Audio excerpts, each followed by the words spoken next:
Таких детей всего 100 во всем мире. Только посмотрите, что с ними не так. «Вы не поверите, что я узнала об этом ребенке», — воскликнула медсестра Клэр, широко раскрыв глаза от удивления. «В этом ребенке есть что-то необычное». Доктор Строум оживилась, услышав эти слова, доносившиеся из-за пределов палаты, и ее мозг лихорадочно перебирал возможные варианты.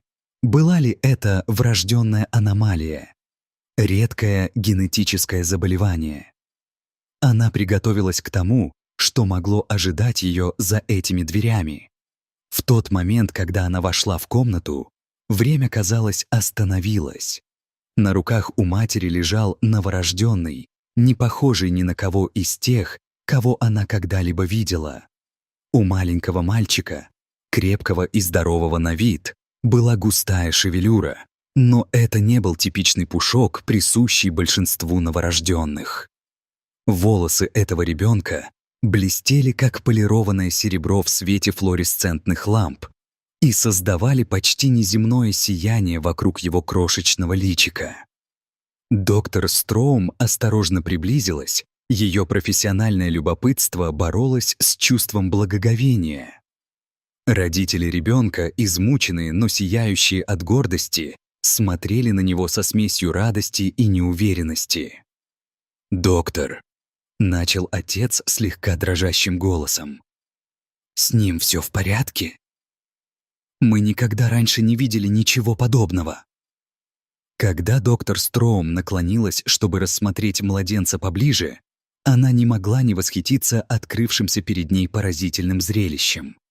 Кожа ребенка была бледной, но не такой уж необычной, а его глаза, когда они открылись, были глубокого завораживающего цвета.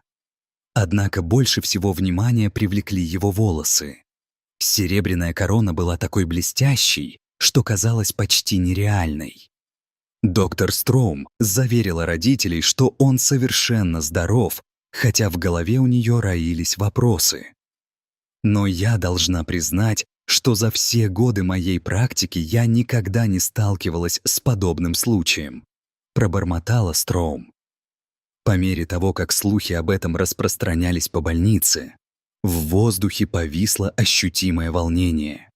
Медсестры и врачи находили предлоги, чтобы пройти мимо детской и украдкой взглянуть на замечательного младенца с серебристыми волосами. По городу поползли слухи. Было ли это чудом? Знак чего-то экстраординарного? Они не подозревали, что этот ребенок, которого вскоре окрестят Марком, привлечет внимание не только одной больницы, но и всей страны. Однако вопрос, который был у всех на устах, оставался невысказанным, но ощутимым. Что именно отличало этого ребенка и что это значило для его будущего? Мария и Кевин всегда мечтали создать семью. Влюбленные старшеклассники стали молодоженами. Однако их путь к родительству оказался более сложным, чем они ожидали. В течение многих лет они катались на американских горках надежды и разочарования, которые сопровождают проблемы с зачатием. Каждый отрицательный результат теста, каждое неудачное лечение подрывали их решимость. Но их любовь друг к другу и к ребенку, которого они так хотели произвести на свет, никогда не ослабевала. «Я помню тот день, когда мы наконец узнали, что беременны», рассказывала позже Мария. Кевин с затуманенными от воспоминаний глазами пришел домой с работы и застал меня рыдающей на кухне. Он подумал, что случилось что-то ужасное, пока не увидел положительный результат теста у меня в руках. Последующие месяцы были наполнены подготовкой и предвкушением. Они превратили свою скромную квартиру в рай для своего будущего ребенка, покрасив детскую в мягкие, спокойные тона и заполнив ее игрушками. На протяжении всей беременности Мария светилась здоровьем и счастьем. Регулярные осмотры показали, что у нее крепкий, развивающийся ребенок. Акушер доктор Строум заверял их при каждом посещении, что все выглядит идеально. В ту ночь, когда у Марии начались схватки, Кевин отвез ее в больницу. Его сердце колотилось от волнения и нервозности.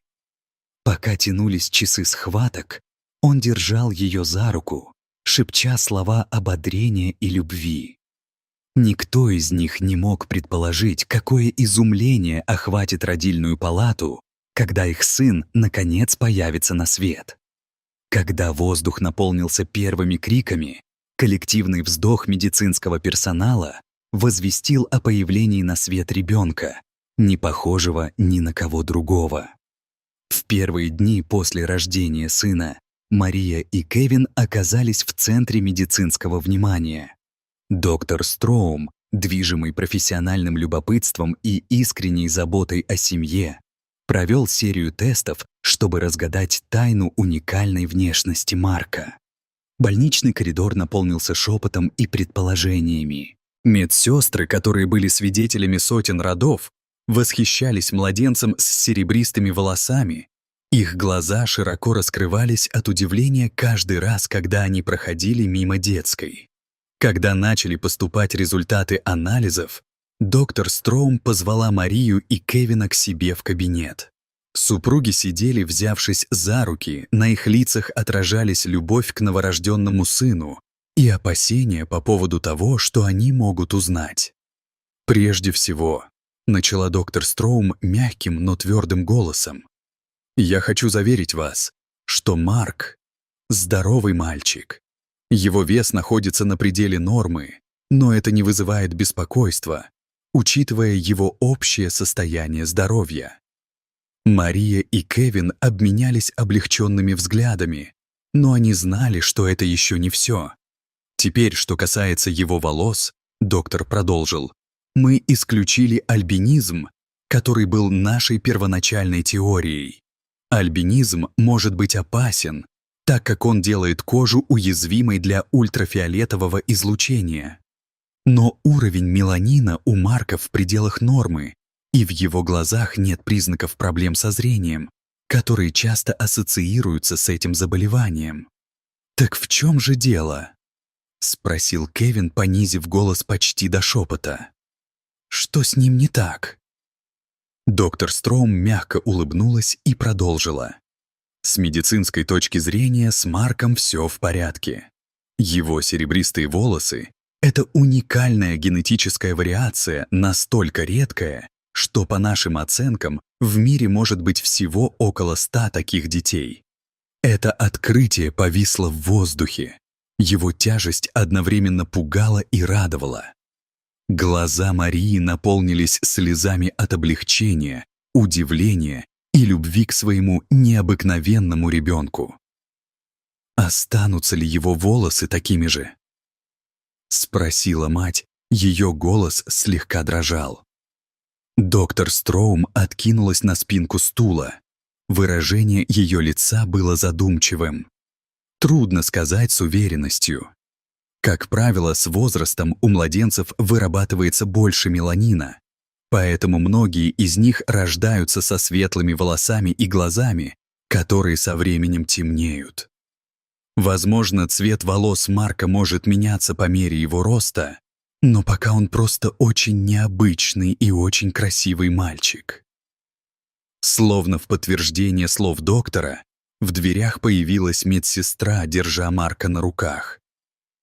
Серебристые волосы младенца играли на свету, создавая эффект ореола, который казался почти потусторонним.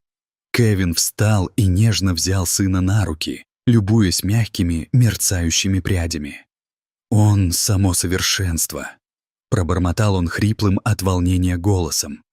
Доктор Строум наблюдала за семьей со смесью профессионального удовлетворения и личной радости.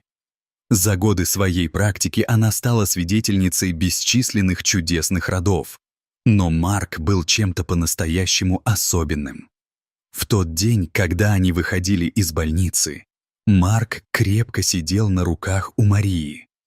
С появлением сына их маленькая семья вступила в мир, который навсегда изменился. Мальчик соответствовал той глубине любви, которую ему дарили родители. Дорогие зрители, а вы когда-нибудь встречали таких детей? Расскажите, пожалуйста, в комментариях. А если вам понравилось это видео, то ставьте лайк и подписывайтесь на наш канал. До свидания.